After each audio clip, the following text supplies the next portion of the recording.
Power is everything. Back to black. It can be back to black. That's like South Africa, who now are experiencing a lot of blackouts. As far as power is concerned, there is a crisis there, and we pray that we are not headed that way, even with the exorbitant prices that we'll be experiencing come April the 1st. So brace up yourself. That is a standard for you this morning. Make sure you grab the copy of the standard to get more details. Junior high confusion is a splash hogging the front page of the Daily Nation this morning. The flag on top there reads education. Private schools, however, appear to be more prepared. Junior high confusion as grade 7 learners open, and you can see heading to school there. Preparedness. Yesterday's reporting day for grade 7 learners in the inaugural class of junior secondary school. JSS was marred by confusion nationwide, especially in public schools, many of which still lack teachers and textbooks and are already facing a congestion crisis. You have the story on page 6 and 7. We discussed this largely yesterday. Of course, one of the highlights was, yes, we have many classrooms, but what about the dormitories? What about the dining halls? What about the libraries as well? So all these facilities, they need to be taken care of. And also the capitation fund has not been rolled out in the country as well. Ruto, tax evaders sponsoring Raila's poll protest rallies. This is stripping off the tongue of the president. Is a sidebar story there. The President William Ruto yesterday claimed opposition protest rallies are being financed by people he didn't name, but who, he said, were keen on evading payment of taxes. Quote unquote, even if they sponsor demonstrations so that they don't pay tax, I want to promise them that they will pay tax. There are no more exemptions. This country is not an animal farm where some are more equal than others. The head of state said and told Azimio leader Raila Odinga to try a different strategy. You have the story well fleshed out for you on page 4 of the Daily Nation this morning. That will be a catnip issue for us as well on our discussion this morning. KPA Defense tender award to Joho Family Company. That is a story on page 14. And Sajion's diary. Writer bows out. Yusuf Dawood dies in London at 94. Page 2 and 3 of the Daily Nation also carries that particular story of Yusuf Dawood. The Star is up next. Ruto goes for Mois, Kenyatta overtax. That is a splash on the front page of the Star this morning. President claims tax cheats are funding Azimio rallies. Opposition denies report. You have the story well tucked away on page 4 and 5 of the Star today. And these are the faces. President William Ruto, former President President Uhuru Kenyatta, also former President Daniel Arap Moi, and former Prime Minister Raila Odinga. This is who he is going for regarding the tax fidelity. You can follow the story, as I mentioned, on page 4 and 5 of the Star this morning. And first grade 7 class reports to junior secondary school. You can see the Cabinet Secretary, Ministry of Education there, Ezekiel Machogu, with grade 7 pupils after distribution of textbooks at Nairobi Primary School yesterday. Now, fat moms likely to have fat kids. Fat moms likely to have fat kids. This is what, I'm not saying this, but this is according to a survey. And they're saying most Kenyan children struggling with obesity or overweight have mothers who are fat, according to an analysis of the Kenya's demographic and health survey. Well, don't get discouraged by that news, because of course there's always the gym there that you can go to. And this story is tucked on page 7 of the Star. And 5 months on, Robert Omondi still sick, or seeks justice. Wife died in childbirth. The events of last September will remain etched in the memory of Robert Omondi. It has been a tough journey being a single parent to his twin boys and jobless widower as well. This story on page 20 of the Star. Let's see what we have on top here. The teaser. And somebody is living to the fullest here. This is Eva Odongo. How Instagram and TikTok helped me battle cancer. Read all about her story. Those social media platforms have been very cathartic for her. So you can get all the gritty details on page 2 of the Star this morning. People Daily up next. And this is what you're waking up to. Ruto hits out at Raila on rallies. That is what we have as a splash. Row over IBC taxes. President says Azimio leader should have revealed Visit by agency bosses to Supreme Court rules out tax waivers despite demos. And you have the story on page 4 of the People Daily. Tough rules for schools as grade 7 opens. Education CS Ezekiel Machogu, when he inspected the opening of a junior secondary school section at Nairobi yesterday, he warned head teachers against imposing levies on grade 7 learners. He also directed all teachers to observe the 8 a.m. 3:45 p.m. school day, among other tough rules. And you can see him having a light moment there with pupils. Also, transporter fined 14 million shillings for overload. Beware. Trucker with 24 tons in excess weight tried to stop Rob by getting lorry to hit him and causing chaos at Weybridge. So now he has to pay 14 million shillings for flouting that particular regulation. And why power bill could drown you? You need to read all about it. Why power bill could drown you? Water Authority seeks April clearance to increase levy in monthly electricity bills by 40 times. Wow. And CBK gives green light to 11 new digital lenders. Right, the green lighting is there. 15 is a page that you want to flip over and read all about it. Letters of approval or approvals raise licensed platforms to 22, but 259 others still in waiting list. That is the People Daily this morning. Let's back down to some business. Peter Kenneth, 31 investors to get 5 billion shillings in Mayfair bank sale. Peter Kenneth, 31 investors to get 5 billion shillings in bank sell. That is Mayfair Bank, I should say, sell. That is a splash today. Egyptian lender takes full ownership of Kenya's Mayfair. Deal follows turnaround of loss-making bank.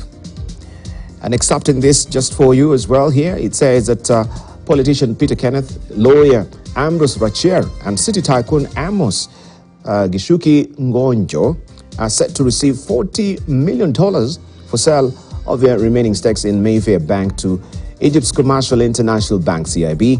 The three are among the 32 investors who have agreed to sell their combined 49% stake in Mayfair to CIB, which in April 2020 also paid $35.35 million, that is 4.4 billion shillings, to get 51% stake. Mr. Kenneth, the founder of Mayfair Group that started as Mayfair Insurance, is among the investors who teamed up in 2017 to establish the bank that targets large and medium-sized firms and high net worth individuals. So you can follow the story on page 2 of the Business Daily there. PS's first fines as awards against state hit 150 billion shillings.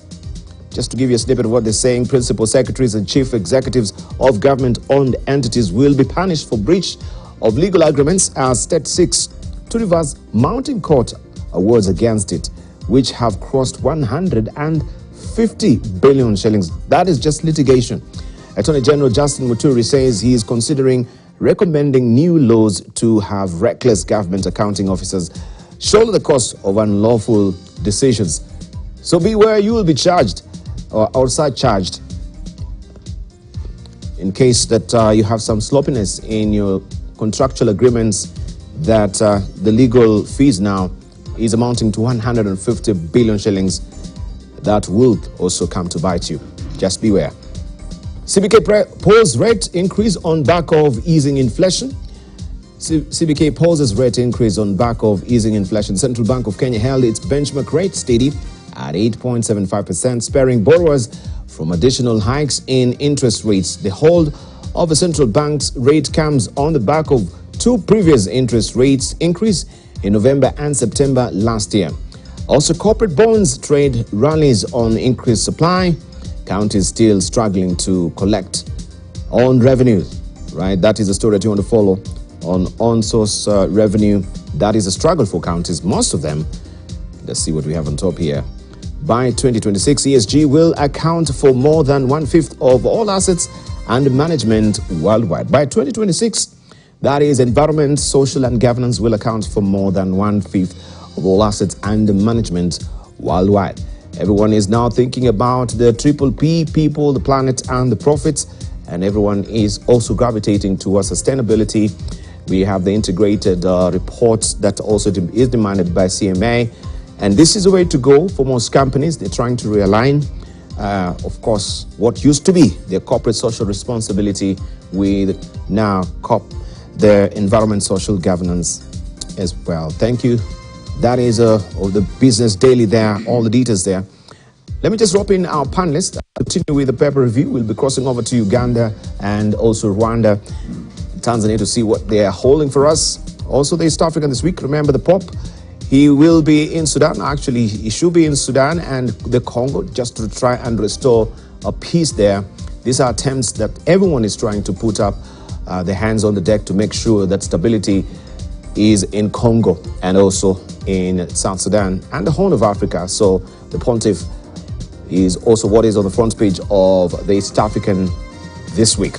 But this morning, just to unveil my guest, as always, I appreciate Ruto Arab Kirwa that I continue to hound every day. Thank you. To be in studio, yeah. So thank you so much. I really do appreciate Professor Gitele. I told you it's a long time since I saw you. I think I haven't seen this other side of exactly this other side of a track in 2023. Yeah. Good to see you. Happy New Year. Happy New Year to you. Yes. And Weki is a gentleman that has been flying, off the radar, below the radar. I had to now, wrinkle him at which foxhole he was hiding in. He'll tell us where he has been. He's the CEO of the Institute of Education for Democracy, IED. And thank you so much. Good to see you. Former. This is how it has been. Yeah? Yes. So you need to give us updates as well, what you've been up to. And I know, they always say, and I always use that particular saying here, that you cannot be in the picture, yeah, and you cannot be in the frame and see the picture, but you can actually clearly see the picture if you're out of the frame. And you've been out of the frame for the longest time. Now you've been looking at the picture politically. Your analysis also will be welcome this morning. But good to see you. Happy New Year. Happy New Year, bro. Thank you so much. Okay, so I just want to hear from Ruto Arab Kirwa. Yesterday, I know you had your ears packed listening to what the president was saying in Mombasa. We'll play that story in a moment. But briefly, what did you glean in not really the message, but also the tone and tenor that really came from the president? It's not just about the message, but also the way you deliver it has much to say, the non-verbal part of it. Yeah, as they say, 86% of communication is non-verbal. It's more body language than anything else. And the president seems to be a worried man. I do not know why, because we cleared with the elections last year, and the Supreme Court affirmed him. But in his worries, he's making statements that are a bit outrageous, to say the least, because when you talk of tax evaders, they don't have to be politically incorrect for them to be raked in, knowing very well that some of the individuals around him are people who had cases with KRA and other institutions in terms of non-payment of certain dues. This therefore worries me whether the shoe is on the other foot, and therefore we are weaponizing tax collection. In my opinion, that is the wrong way to do it.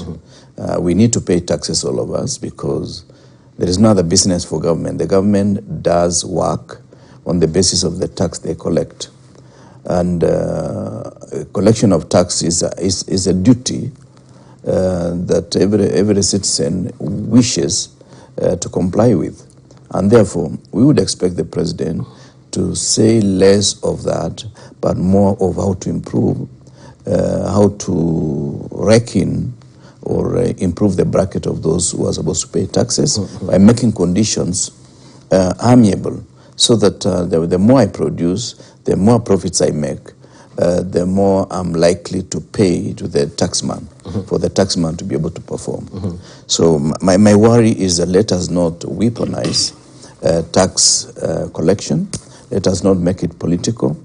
And finally, now, when somebody says that those who are sponsoring rallies are people who are not paying taxes, I don't know. The president has more information than me. But the best I know is that these rallies people attend voluntarily. So I don't know where the sponsorship comes from. And that has been the art of Raila. And you do not expect that the Raila will need a lot of resources in order to pull a crowd. There is already a potent tension among the people because some of the promises are falling through the cracks, and therefore there is enough discontent among Kenyans. And therefore, when they hear somebody has some solution, or is even giving them some hope, they would want to go and listen and see whether there is hope or not. Yeah. All right, let's hear from Professor Getile. Good morning. Good morning. How are you? Very well, thank you. Yes. You know, I think me and Mapi actually somebody is focusing on this thing, on the discrepancies between the slave and the slave owners. You see, what has been happening in this country is a very sad situation where majority of Kenyans actually live, they live like slaves. I'm saying that because what's the logic of exempting a president from paying taxes? I mean, I just remember the bank, the president sold his bank or whatever, enjoyed with another one. And then in Parliament, of all the places, exempted some 300 million. What is 300 million into the person of Uhuru Kenyatta to pay taxes? So I think if the president, he needs to focus on this, he needs to collect money from every Kenyan. But I want to agree with the Kirua that he needs to do it globally. He cannot exempt anyone. And you know, like Kirua is mentioning here, that it's sudden me too to have people, to have DPP withdrawing tax cases from the court, cases that he took to the court himself. You know, that is, and he does not resign, because if he was influenced by the Jubilee administration to take those cases, then he lost his independence at that time. And now to remove, because there is no evidence, and mention that he did not uphold the mandate of his office then. Yeah. And if he didn't, then he should now quit, he should resign from that office. So you cannot have selective application of the law. That is what is killing the country, selective application. But the truth of the matter is that the Kenyans have a slave owner mentality. Let's accept it. This is how the slave owner mentality looks like. Once elected to parliament, your job is to milk the people of Kenya. It's not to add value. It's not to create wealth. It's not. I mean, they are talking right now of austerity measures, but they are in Mombasa when they're going to have had those seminars in Nairobi. In Mombasa, because of the podium, they didn't go to Mombasa because they will hear the seminar better. You know. No, you need the ambience.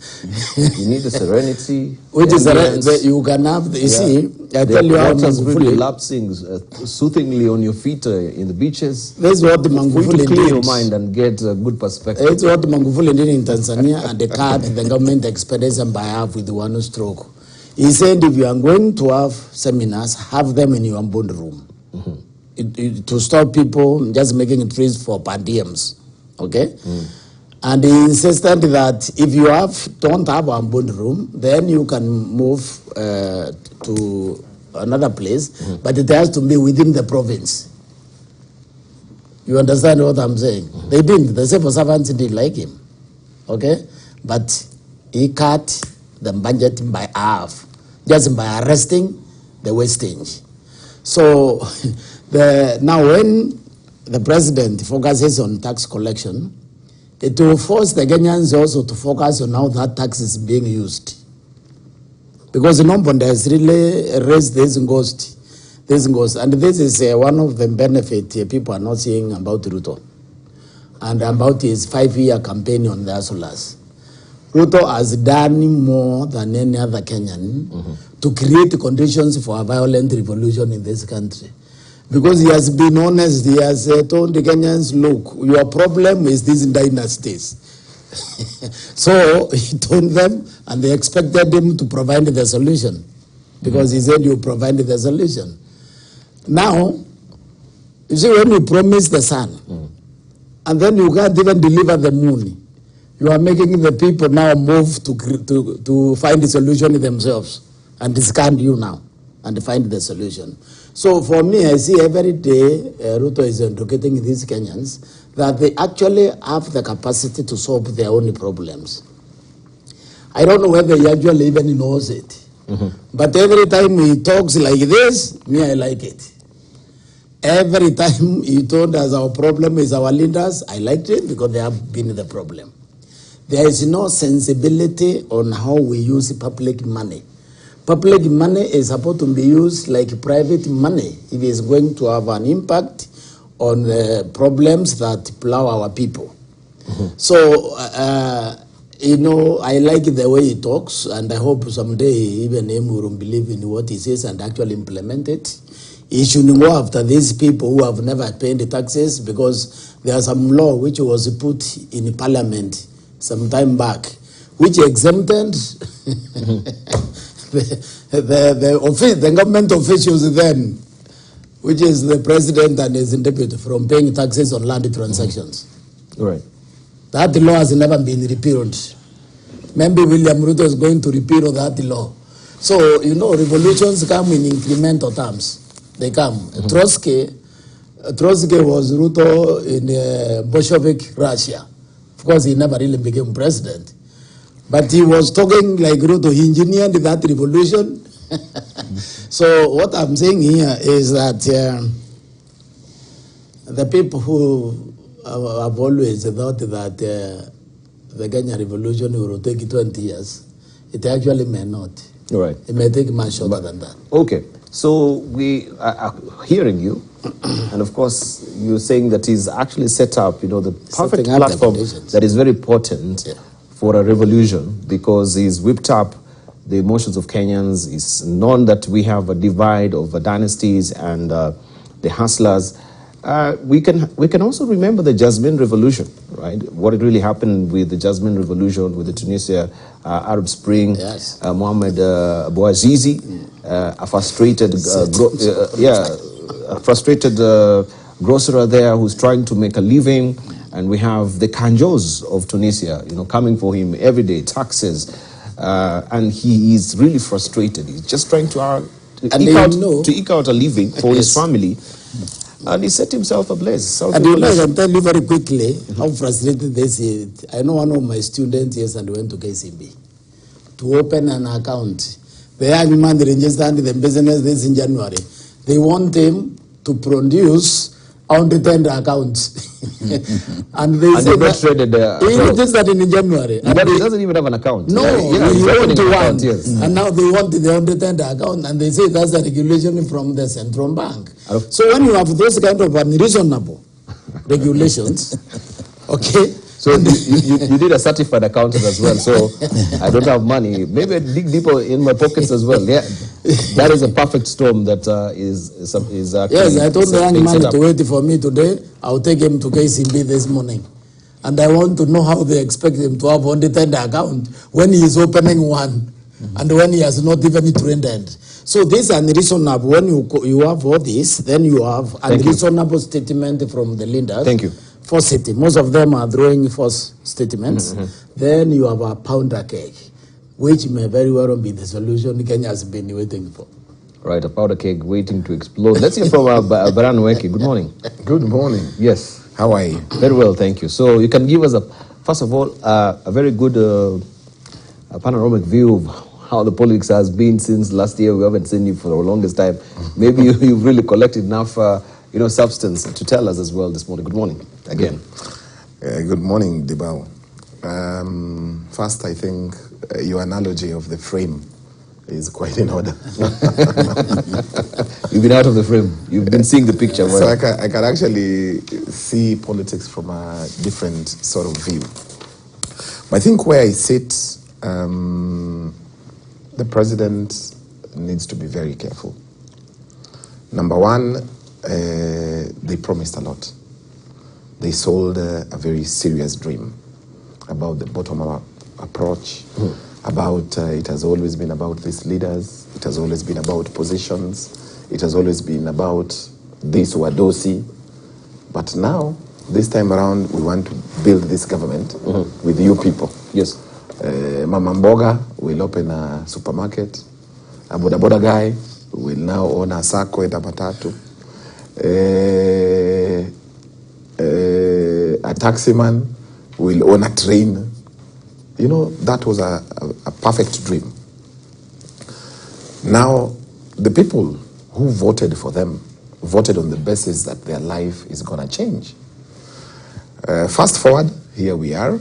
If you look at what is happening, nothing is happening much.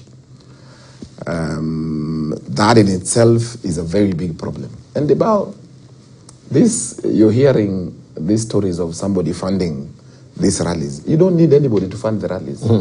When you sell a dream that does not appear to come true, or is not even close in coming true, people will go to a political rally, including people who ordinarily do not go for these rallies. My advice to these people, it looks like they still do not, it has not dawned down on them that they're in government. I don't know, Kipruto Arap Kiru has been in government. Please advise these people. These issues of following Uhuru all the time. Uhuru is gone. He's a quiet guy, busy trying to unite warring factions in different countries. He does not comment on anything. He does not respond to anything locally.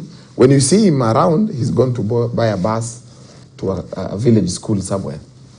You know, that will boomerang on them. This narrative of Uhuru Kenyatta is an old narrative. You sold that narrative. You incited Kenyans against Uhuru Kenyatta. They bought it. Now Uhuru Kenyatta is gone. These guys should wake up and know that they are now in charge. They behave like when Akina Kipruto Arap Kirwa in 2002, when they found themselves in government. And they were making, I don't know whether you remember Kipruto, when Kibaki won presidency. And ministers were making roadside declarations. They had not realized that they were actually in government. I want to tell Kenya Kwanza administration, they are in government. Mheshimiwa President William Samoei Ruto needs to speak less. This issue of every single day the president is responding to opposition, that is not his work. His work is to ensure that the millions of Kenyans who voted for him, who did not vote for him, the plan that he sold to them is actually realized. And I want to agree with the professor. The way they are moving, they are literally creating that revolution. The opposition does not even need to call for these rallies. The government themselves, the way they are moving, they're actually accelerating what you'll call a revolution. These human beings will come to those governments, to those offices. They will come and throw you out. Because you promised this, you're busy blaming other people who are not in government. Those guys are long gone. You were elected by the people of this country. Whether legitimate or illegitimate, you are in office. You are sworn in as the President of the Republic of Kenya. And you ought to remain as such. You ought to act as such. So the way things are going, for this administration, they ought to accept that now they are in power and they start focusing on responding to the needs and the issues of the people of this country. Thank you. Prof, you wanted to say something? To be fair to Kenya Kwanza government, I think for them to dig themselves out of the financial hole this country is in, they must go after Uhuru Kenyatta and his people. Uhuru did something Kibaki never did. Kibaki never allowed the family and the friends to trade with the government. So the problem we are having right now, you know, it took, I think, Mois Kibaki about 7 years to rehabilitate the economy after he took power. To rehabilitate this economy, it may very well end up taking us the next 20 years because Uhuru messed this economy by allowing his close friends, his relatives to trade with the government and to therefore enhance. He put the corruption a notch higher. So if William Ruto wasn't the part of that corruption, it is right that he goes after these fellows.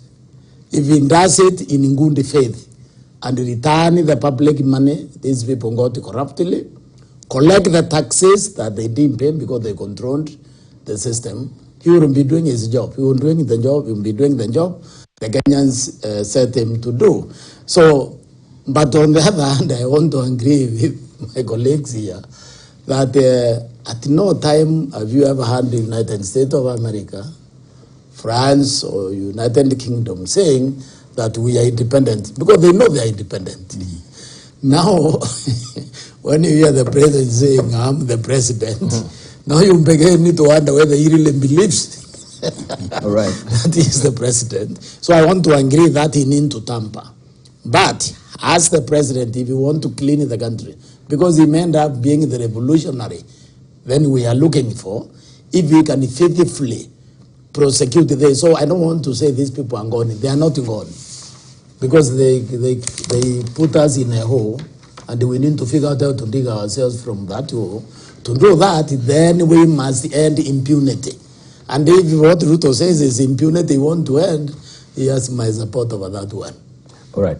Before we hear from Kipruto Arap Kirwa, let's just hear from the president yesterday speaking in Mombasa during the Members of Parliament induction regarding these tax issues and tax fidelity.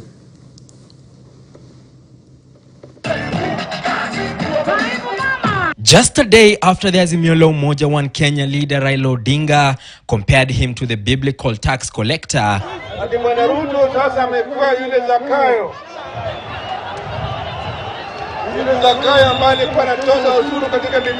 President William Ruto now says there will be no let-up in the war front against tax evaders.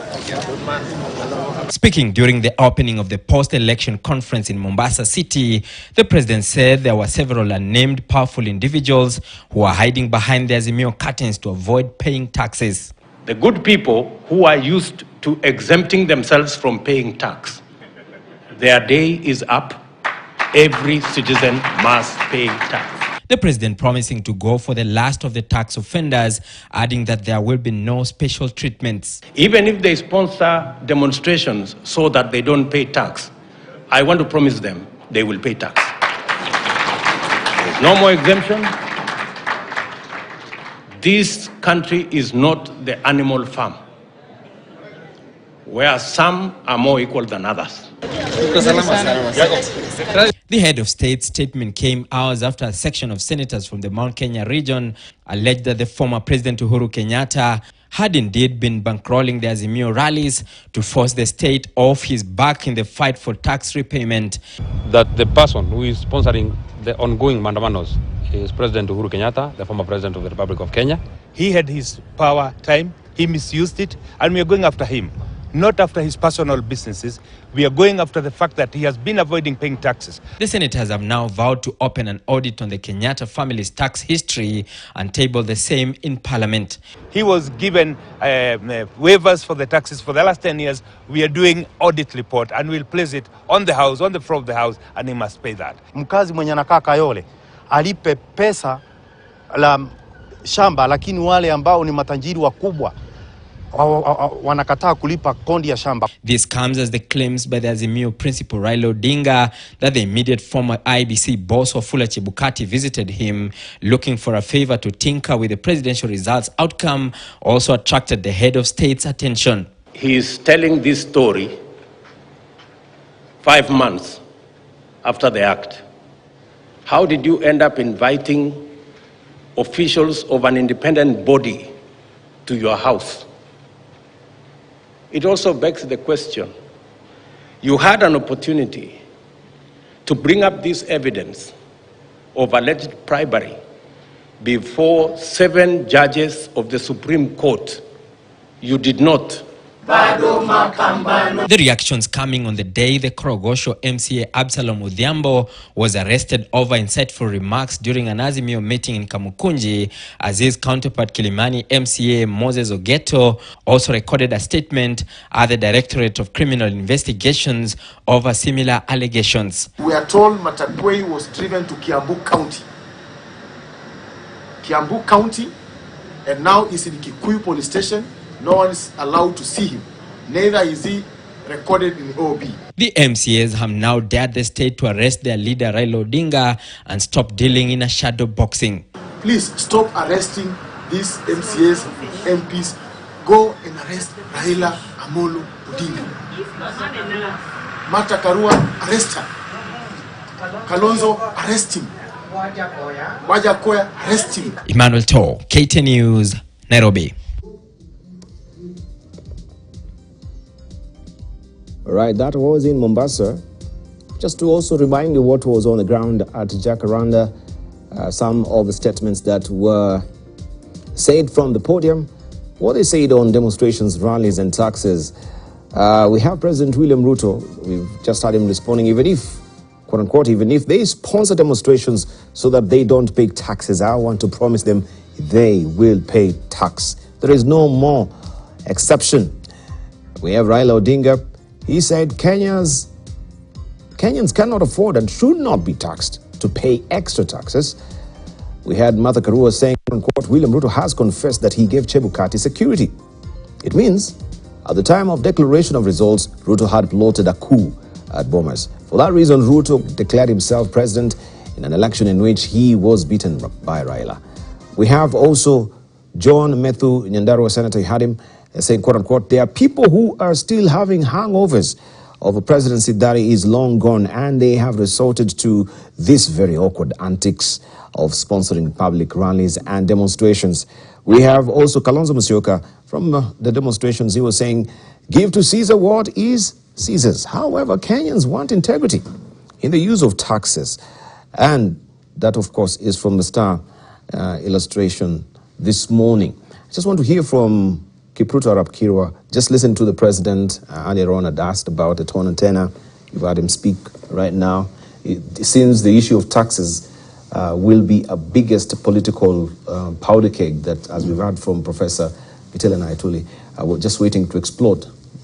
So I'm asking you this because we have also four petitioners four citizens who are actually petitioning Parliament to try and reverse the exemption of excess duty on the estate, on the levy on the estate as well.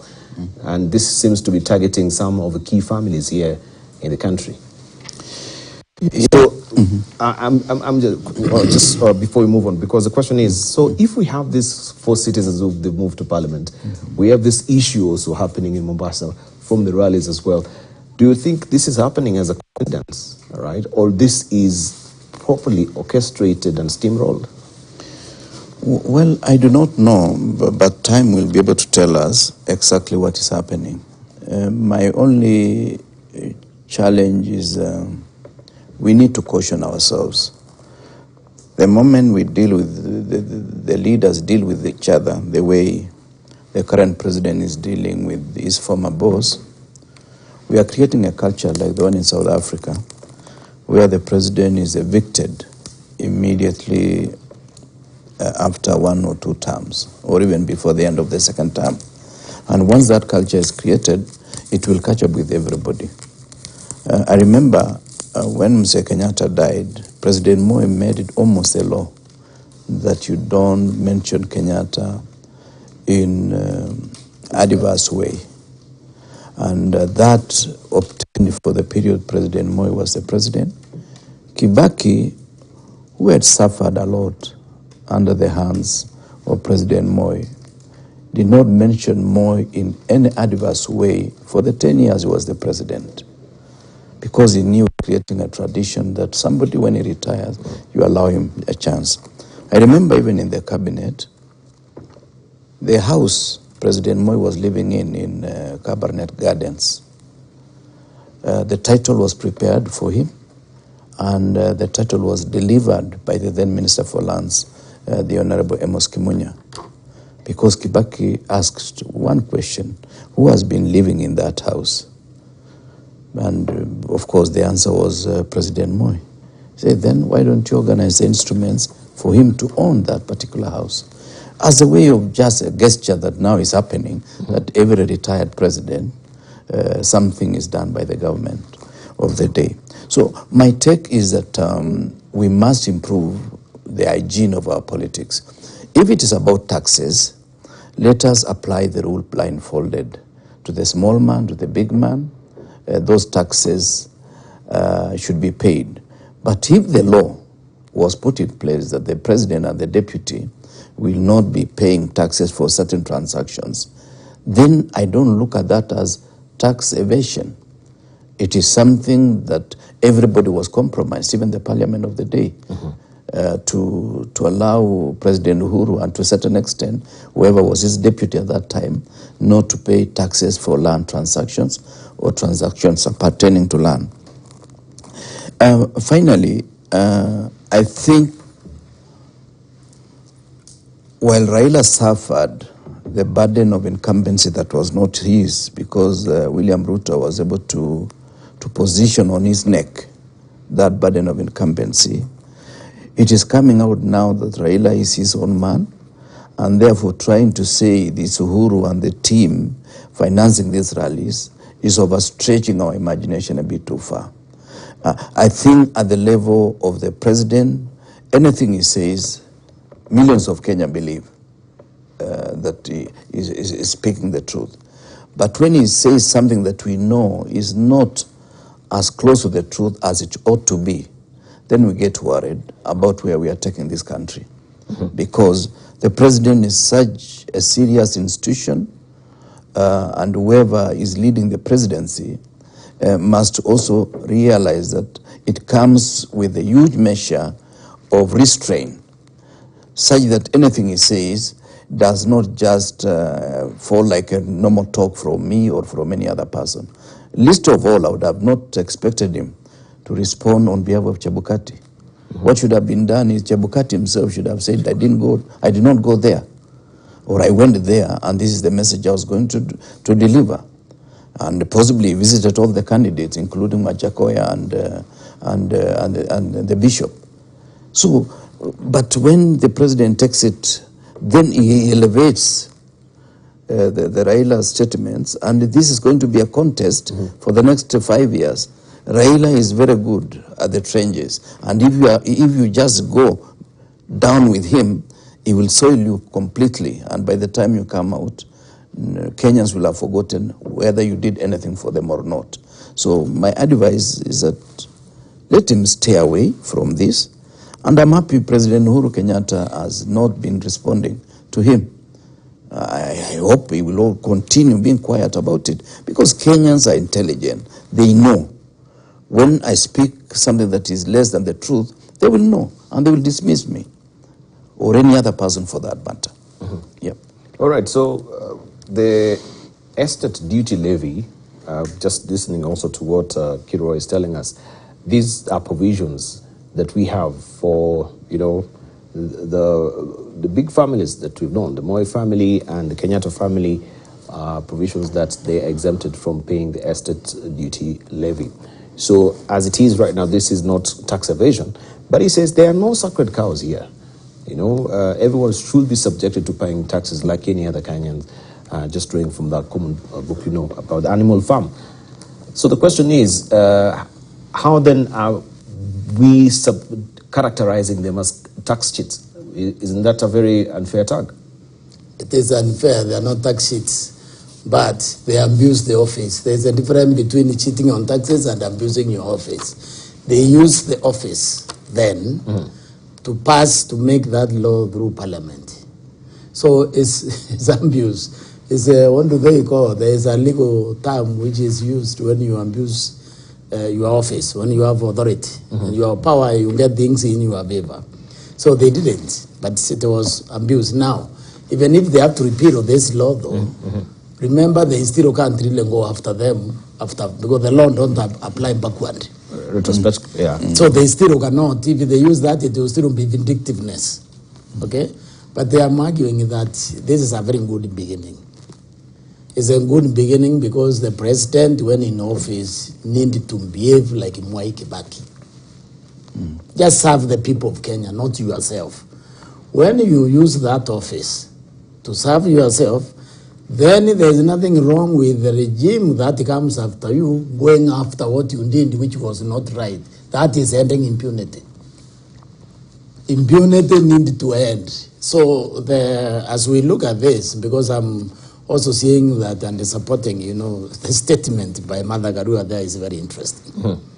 I like that statement because that is a correct interpretation of what could be happening.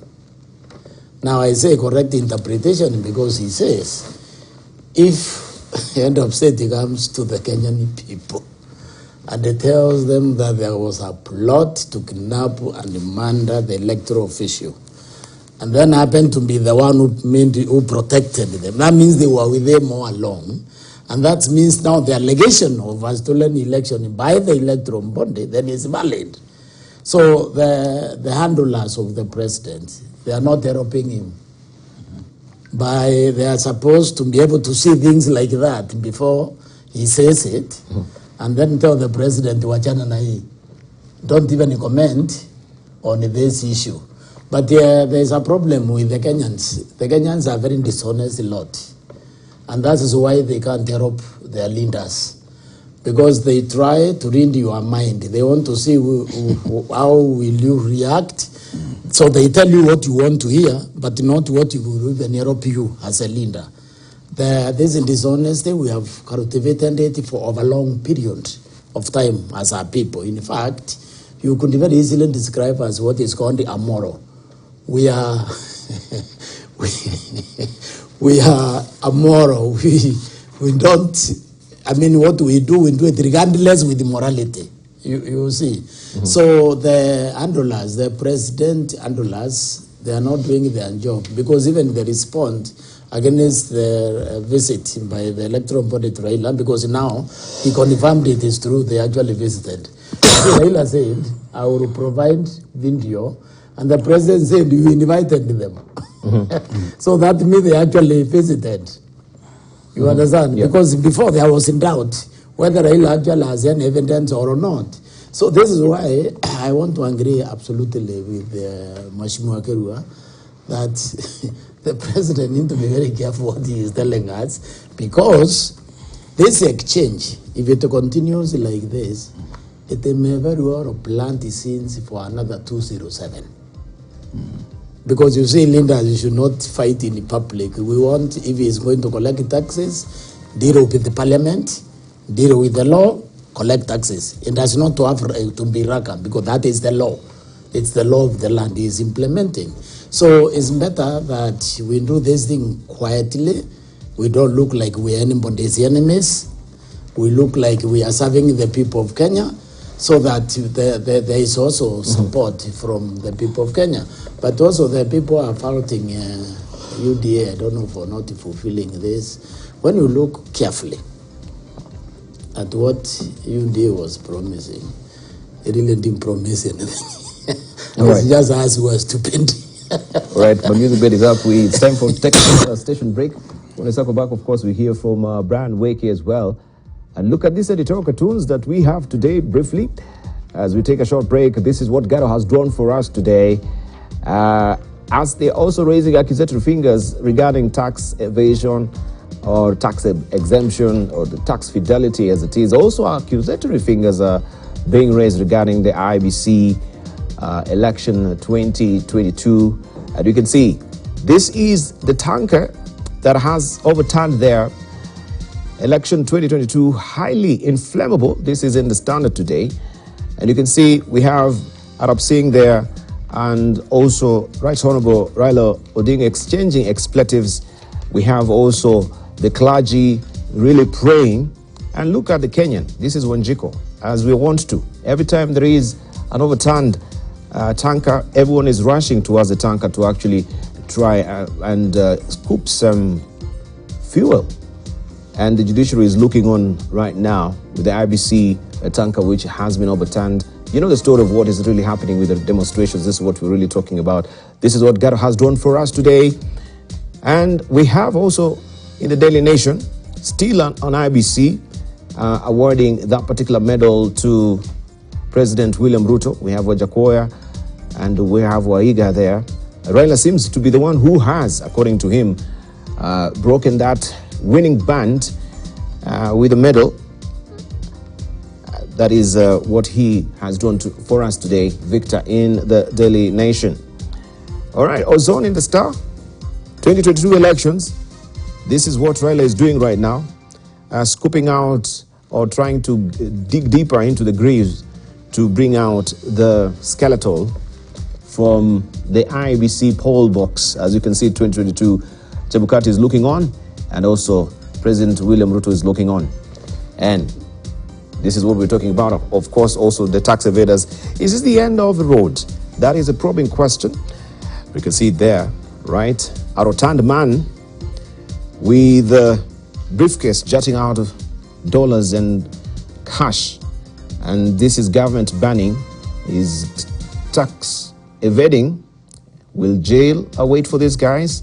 Is Islam looming for them as well with this fight that we can see right now, the slugfest of tax fidelity? We take a short